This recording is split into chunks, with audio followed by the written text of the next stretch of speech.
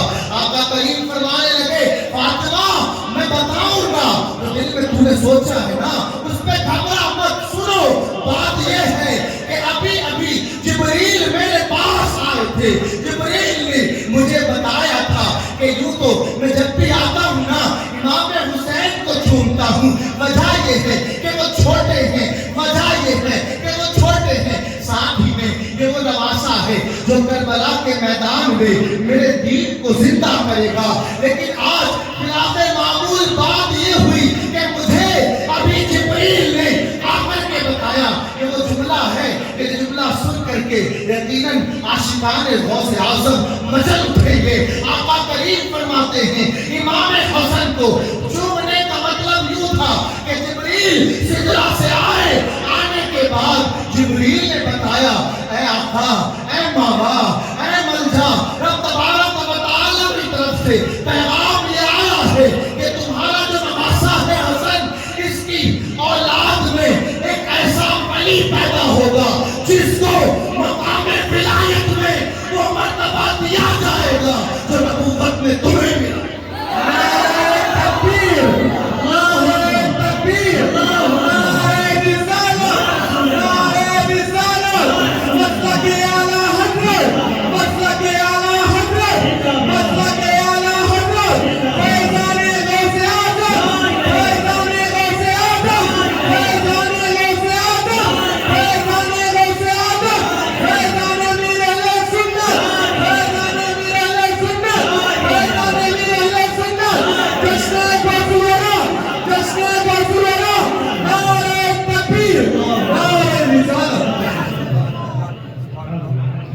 ولایت کا تذکرہ ہو اور غوث اعظم کا تذکرہ ہو پھر اعلیٰ حضرت سے نہ پوچھا جائے تو یہ میں سمجھتا ہوں کہ پھر یہ خیانت ہوگی. اعلیٰ حضرت سے پوچھتے مرتبہ کیا ہے. اعلیٰ حضرت فرماتے ہیں شکر کے جوش میں جو ہے وہ کیا جانے. پہلے اس کو ایسے سن لیتے ہیں انشاءاللہ پھر اس کی تشریح کروں گا. شکر کے جوش میں جو ہے وہ کیا جانے, خضر کے ہوش سے پوچھو کوئی, خضر کے ہوش سے پوچھے کوئی رتبہ تیرا. شکر کے جوش میں جو ہے وہ کیا جانے, خضر کے ہوش سے پوچھے کوئی رتبہ تیرا. شکر کیا چیز ہے.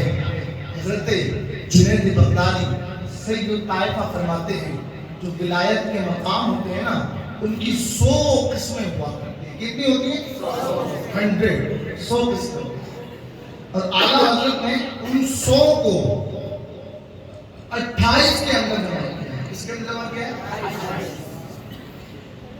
مقام ولایت کی جو 28 اقسام ہیں ان 28 اقسام میں سے ایک قسم ہے شکر. کیا قسم ہے جی؟ شکر کا مطلب یہ ہوتا ہے کہ ولایت کا وہ مقام, ولایت کا وہ مرتبہ, ولایت کا وہ رتبہ کہ جس مقام پر فائز ہونے کے بعد بندہ رہتا دنیا میں ہے لیکن دنیا سے بے نیاز ہو جاتا ہے. اسے دنیا کے جلووں میں تجلیات خدا کے جلوے کرتے ہیں. جب یہ مقام پہ کوئی پہنچ جائے گا تو اسے کہتے ہیں شکر. اب فرمایا حضرت نے کہ ولایت کے اس عظیم مرتبے پر پہنچنے والے ولی سے بھی غوث اعظم کا مرتبہ نہ پوچھو. اگر مرتبہ پوچھنا ہے نا اس خضر سے پوچھو جس کا تذکرہ قرآن میں کئی بار ہے. یعنی جو جیسا ہوتا ہے پھر اس کا تذکرہ بھی ویسے ہی سے سنا جائے. اب حضرت خضر کیا فرماتے ہیں؟ حضرت خضر سے جب پوچھا گیا نا کہ بتائیں اس ولی کا جو امت محمدیہ میں پیدا ہوگا اس غوث کا مرتبہ کیا ہے؟ تو آپ فرمانے لگتے ہیں اس کا مرتبہ جاننے کے لیے بس یہ سمجھ لو کہ جس طریقے سے محمد عربی کے بعد کوئی نبی نہیں آ سکتا، اسی طرح امام مہدی تک امام حسن عسکری کے بعد غوثیت کبریٰ پر فائز ہونے والا کوئی ولی نہیں آ سکتا۔ سبحان اللہ۔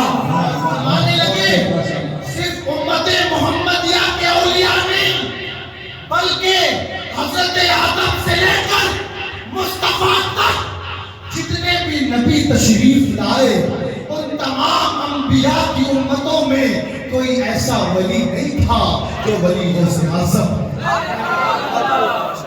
یہ ہے غوث اعظم کا مرتبہ۔ وقت اپنے آنچل کو بہت تیزی سے سکیڑ رہا ہے، موڑ رہا ہے، سمیٹ رہا ہے، وقت بھی اجازت نہیں دیتا۔ بس ایک آخری کرامت سنانے کا من کرتا ہے۔ آپ نے فضائل تو سنے، اب کرامت بھی سنیں۔ غوث اعظم کے تعلق سے علامہ شیخ عبدالعزیز محدث دہلوی نے لکھا کہ جو 11ویں شب کو ذکر غوث کیا کرتے ہیں یہ بہت اہم بات ہے۔ اس میں بس اب یہ بالکل سمجھ لیں ساری زندگی کی کمائی والی، جب سے ہم بیٹھے ہیں نا 8:30 سے اب تک، اس سب کی کمائی والی۔ لاسٹ بٹ ناٹ لیسٹ، نکتے والی بات لیکن آخری بات نہیں، امام شیخ عبدالعزیز محدث دہلوی لکھتے ہیں کہ جو غوث اعظم کی 11ویں میں ان کا ذکر کرتا ہے اور اس رات کو ان کے ذکر کی محفل سے سجاتا ہے، آپ فرماتے ہیں کہ حضرت امام علی کرم اللہ وجہہ الکریم فرشتوں کی صف میں کھڑے ہو کر کے دربار مصطفیٰ میں اس کا نام پیش کرتے ہیں۔ سبحان اللہ۔ کتنی عظیم بات ہے نا، کتنی عظیم شان بات ہے، مصطفیٰ کا دربار اور نام پہنچانے والا کوئی عام انسان نہیں بلکہ ولایت کے مرتبے پر فائز ہونے والا علی۔ آقا نے فرمایا خیر القرون قرنی، میرا زمانہ سب سے بہتر ہے۔ قرن مانے زمانہ آتا ہے نا، عصر کا معنی بھی زمانہ آتا ہے، دہر کا معنی بھی زمانہ آتا ہے۔ پیارے آقا خیر القرون دہری بھی کہہ سکتے ہیں، خیر القرون عصری بھی کہہ سکتے ہیں، لیکن قرنی ہی کہا۔ بتائیں کیوں؟ قرنی اس لیے کہا کہ اس میں اس بات کی دلیل ہے کہ کل کوئی اٹھا کر یہ نہ کہہ لے کہ یہ چاروں یار کی جو حکومتیں ہیں نا 6 یار کی، قرنی میں کاف آیا، اس سے مراد صدیق اکبر کا زمانہ۔ قرنی میں نہ آیا، اس سے مراد عمر فاروق اعظم کا زمانہ۔ قرنی میں نون آیا، اس سے مراد عثمان غنی کا زمانہ۔ قرنی میں یا آیا، اس سے مراد علی مرتضیٰ کا زمانہ۔ تاکہ یہ اعلان ہو جائے کہ خیر القرون قرنی، کوئی غضب کسی کا حق کسی نے غضب نہیں کیا، مصطفیٰ نے قرن کا لفظ استعمال کر کے بتا دیا کہ یہ 4 یاروں کی حکومت حق ہے اور جب تک ہے خیر ہی خیر۔ ارے غضب کیسے ہو سکتا ہے نا، یہ کچھ لوگ کہتے ہیں نا کہ حضرت علی کا غضب کر لیا، کیسے غضب کر سکتے ہیں؟ علی سے بڑا طاقتور کون ہے؟ ارے علی المرتضیٰ وہ ہے کہ جنگ بدر میں 70 کافر ان کو واصل جہنم کیا گیا، 35 کافروں کو تمام صحابہ نے مل کر واصل جہنم کیا، تنہا علی نے 35 کو جہنم میں پہنچایا۔ سبحان اللہ، اس سے بڑی طاقت کس کے پاس ہو سکتی ہے؟ کبھی دیوار ہلتی ہے، کبھی در کانپ جاتا ہے، کبھی دیوار ہلتی ہے، کبھی در کانپ جاتا ہے، علی کا نام سن کر آج بھی خیبر کانپ جاتا ہے۔ سبحان اللہ، سبحان اللہ۔ تو میں عرض کر رہا تھا آخری کرامت سنیں، اس کے بعد انشاءاللہ میں آپ سے سنیں۔ ایک ولی کی ولایت کو چھین لیا، بغداد کو رہتے جب ان کی ولایت کو سلب کیا گیا نا تو وہ 70 اولیاء کے پاس کہ رب نے آپ کو بہت اونچا مقام عطا کیا ہے، آپ دعا کر دیں تاکہ رب تبارک و تعالیٰ میری ولایت کو واپس کرے۔ ان 70 اولیاء نے دعا کی، آواز آئی اس نے کام ہی ایسا کیا ہے کہ اب اس کی تقدیر میں نہیں ہے کہ اس کی ولایت کو واپس کیا جائے۔ کسی نے بغداد میں رہنے والے نے بتایا کہ جب کسی کے یہاں نہیں سنی جاتی نا تو ایک دربار ہے جہاں سب کی سنی جاتی ہے۔ اس ولی نے مچل کے پوچھا، اے جانے جانا ذرا بتا تو دے وہ کس کا دربار ہے؟ اس نے نام نہیں بتایا، اس نے کہا کہ فلاں جامع مسجد کے پاس ایک بزرگ کا بیان ہوتا ہے، وہاں چلے جاؤ۔ جب وہ اس محفل میں پہنچے جہاں سیدنا غوث اعظم بیان کر رہے تھے، جب غوث اعظم کی جو محفلیں ہوا کرتی تھی نا، ان کی محفلوں میں آپ نے سنا ہوگا کہ بڑے بڑے جو ہیں بے ہوش ہو جاتے تھے، لیکن ایک اپنے وقت کا بہت بڑا عالم علامہ ابن جوزی، اس کو ولیوں سے بڑی چیز تھی علامہ ابن جوزی، یہ بات میں چل کر کے ان کے عقائد درست ہو گئے۔ یہ کہتے تھے کہ یہ ولایت کچھ نہیں ہے، یہ بلا وجہ کی نکوس بازی ہے۔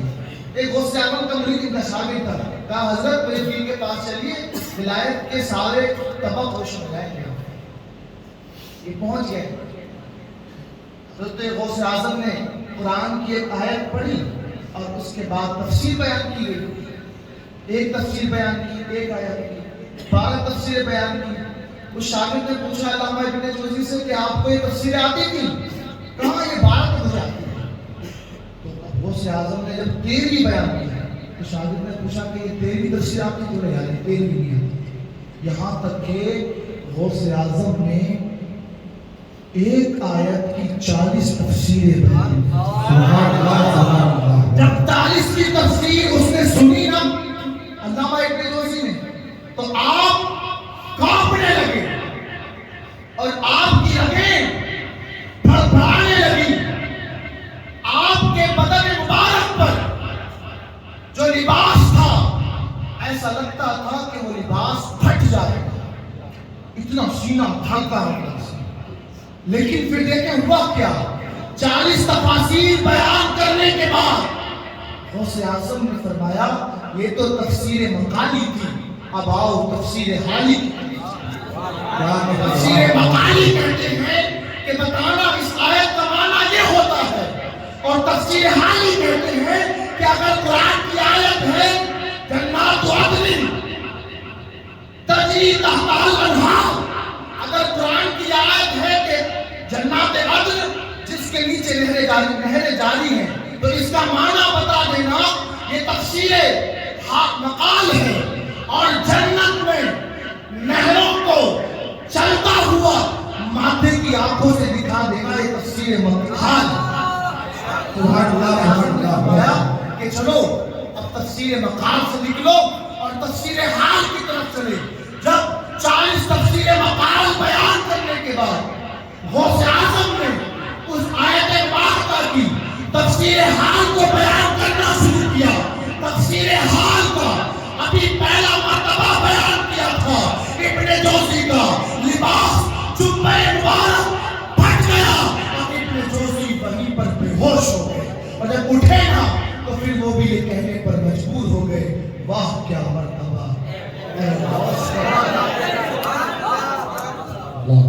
ہاں کرامت میں سنا تھا 70 ولیوں سے دعا مانگائی لیکن بات نہیں ہوئی.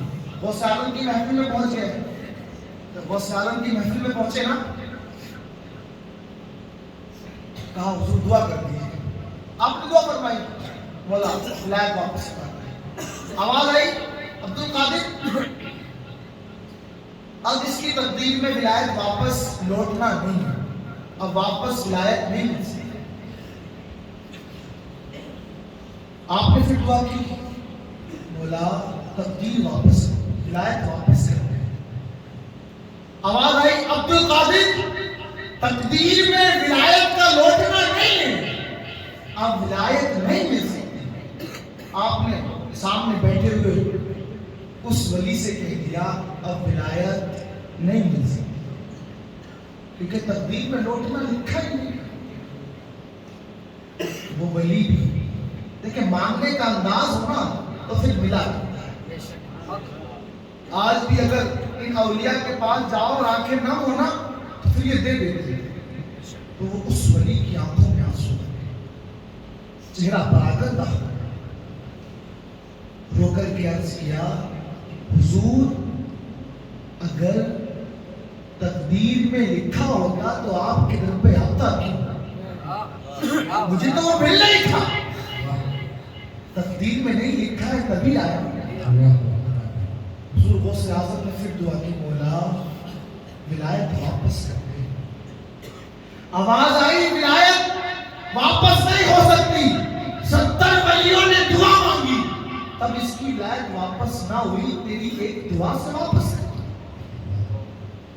اب انداز فرزانہ غوث اعظم عرض کرتے ہیں مالک جب میری دعا قبول کرنا نہیں تھی تو مجھے توفیق دعا کرنے کی کیوں دی؟ جب یہ طے تھا کہ ولایت واپس نہیں مل سکتی تو مجھے دعا کی توفیق کیوں دی؟ میری زبان پر کلمات دعا کو جاری کیوں کیا؟ مالک تیری شان یہ نہیں کہ تو دعا کی توفیق بھی دے اور پھر مخلوق کے سامنے رسوا بھی کرے. آواز آتی ہے عبد القادر تیری یہی ادا تو پسند آتی ہے. ستر کے مانگنے پر ولایت نہ دی. جا عبد القادر تقدیر میں اگر نہیں تھا تو کیا ہوا؟ ہم نے تیری ولایت کے صدقے میں اس ولی کو ولایت واپس کر دی اور آج سے عبد القادر تجھے وہ مرتبہ دیا کہ تو جس کی چاہے ولایت چھین لے جس کو چاہے ولایت عطا. نعرہ تکبیر نعرہ تکبیر نعرہ رسالت نعرہ رسالت مسلک اعلیٰ حضرت مسلک اعلیٰ حضرت فیضان غوث اعظم فیضان غوث اعظم فیضان غوث اعظم نعرہ تکبیر نعرہ رسالت. صلو علی الحبیب. ماشاءاللہ اب وہ گھڑی آ گئی ہے کہ اس کا انتظار نہ ہو. اعلان ہوگا تحائف بھی دی جائے گی ماشاءاللہ.